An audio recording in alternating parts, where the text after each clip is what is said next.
Hi guys, this is David in Sarasota, making a quick tips and tricks video for power carving at the Wood Carving Illustrated forum.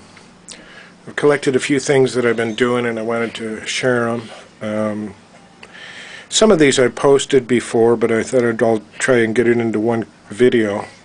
This is their standard I guess you'd say rotary bit tray that I got with my Foredom. I've got a Foredom TX. This was the original 44T. It's got the 1/4-inch capability. It'll also do 1/8 and 3/32. I think it's 3/32. The mid-size and the smaller ones. So let me run through a few quick mods that I've done. I've been using Sculpey for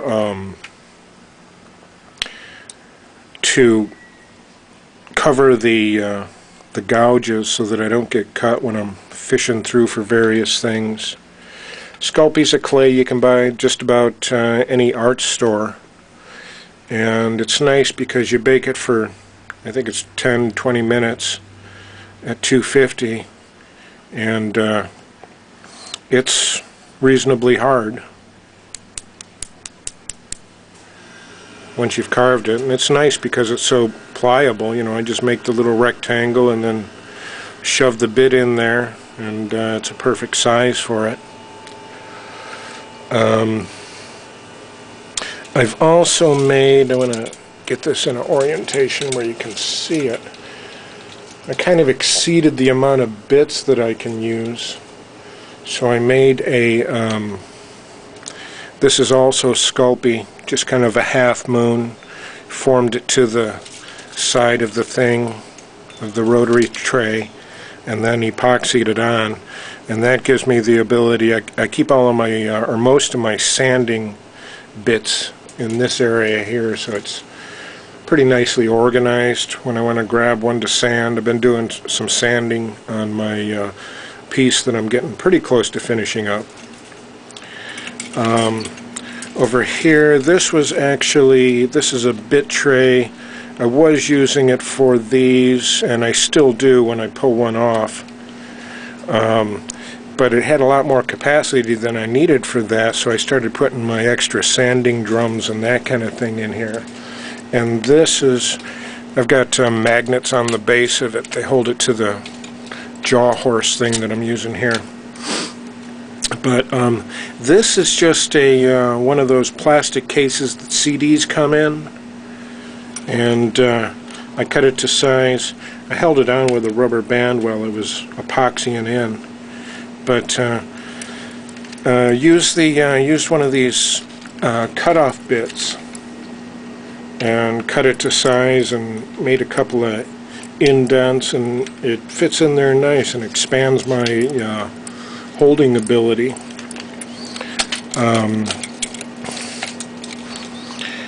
Let's see, what else do I want to tell you about? Oh yeah, I took a chisel, or actually it was a screwdriver, and heated it up and pushed it in there so that the chisels for the reciprocating handpiece, I think it's called a 50, slide in there nicely, so I can keep, you know, everything that goes with the Foredom together. These are those magnets from Harbor Freight. They hold things on there. I haven't attached those to the bottom of this, but I may do that just so that I'm not having to, you know, adjust them every single time. I can just put it on there and it should clamp nicely. This is kind of an interesting mod. I got tired of switching collets between the 3/32 and the 1/8 column, so I got some brass tubes from the local hardware, Ace Hardware is what it's called here, and super glued those onto the shaft of the 3/32 bits, and now it holds real nicely, probably better than the shaft because it's brass, so the collet gets a good grip on there. I made a mistake doing them so short. Next time I'll do them almost the full length of the shaft so that I can adjust how far in or out of the collet that I want it. So I just cut them to size and slid them on there and super glued them. I took the bits with me so that I could you know, make sure that I got the right size brass tube for that. What else did I want to show you? Well, this thing is pretty cool. This was really just a branch of holly that I sanded until it fit well inside of the little cup thing that they give you. See if I can get that out of there without spilling anything. The whole cup wants to come out, which is fine. It makes it easier to get it off. But this slips inside there, and then I can keep my backup stuff in there. So I keep a lot of stuff in the attached thing, but then I've got backups in case I end up going through one or two things a lot. On that I put these, just screwed some little L-shaped cup hooks to hold my various wrenches for the reciprocating bit, and also the you know, the, what is this one called? Is it a 20? This is the 44. That's another thing I want to show you on the 20. It had a lip like this, but the reason I got these slender hand pieces was to get in and do some detail, and this thing was getting in the way. So I ground that down. That may be a safety issue for some people. They might not want to do that, but I've really never had any situation where my hand slipped into the bit, and even if it did, I don't think that, you know, unless I've got something like this, this is probably a Typhoon bit. No, it's a Sabertooth bit on there. You know, that would bite me, but this thing is not a problem. So that's nice because I can get in there and I can see, and there's a lot of times when that lip would be in the way when I'm close to the carving piece. Did a hole for this Stanley. This was actually a giveaway. Stanley came to work and did a demo, but these are real nice because I can switch it between Phillips and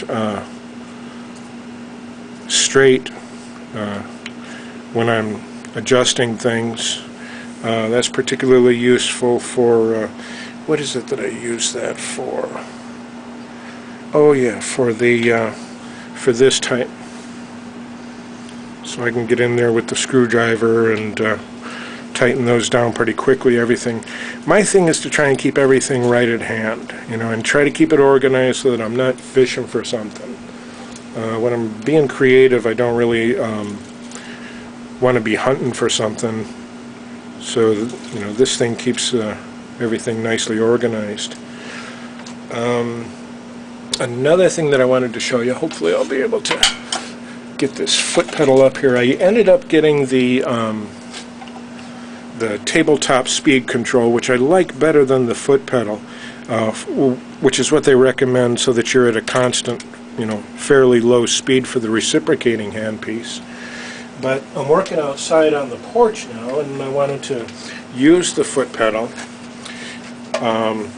And what I got was one of these. I had one of these laying on the shelf. This is one of those sanding, you know, sponge sanding blocks.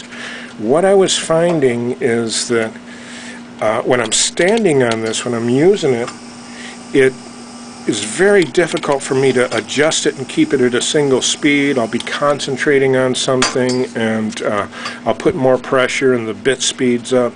This thing, I shove it in there and it not only limits the travel of the foot pad nicely, it also gives me that little extra so that I can rest the ball of my foot on there and use my toe to control the speed. And that works really well. That's exactly what I was looking for, to give me the ability to use the foot pedal but adjust the speed exactly the way I want it without me stomping down on it at the worst possible time and going full speed. So that has been a really, you know, I just did that today as a matter of fact.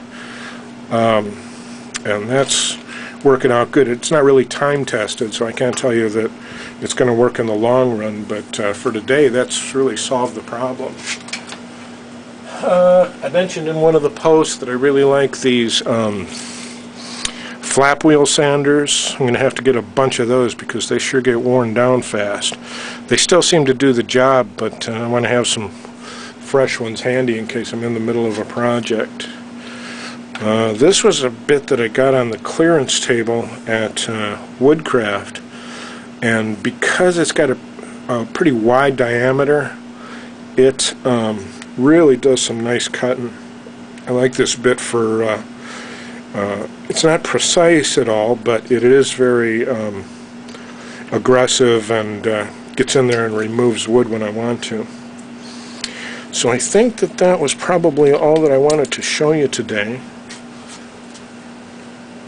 This is the flex cut chisel that goes in the reciprocating handpiece, and this I use more than any other just because I like the nice wide blade. I can get in there and do a wide variety of stuff. I think I've posted a demo video on that.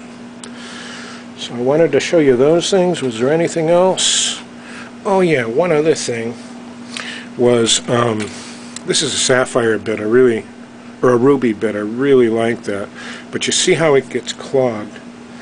Let me switch hand pieces really well, and I'll show you how I unclog that.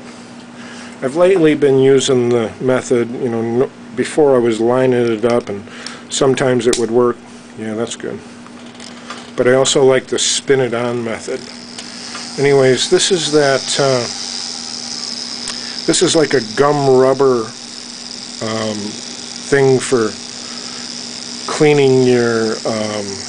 This actually came with WorkSharp 300 for cleaning the disc when you're sanding, and it also works very well with these bits.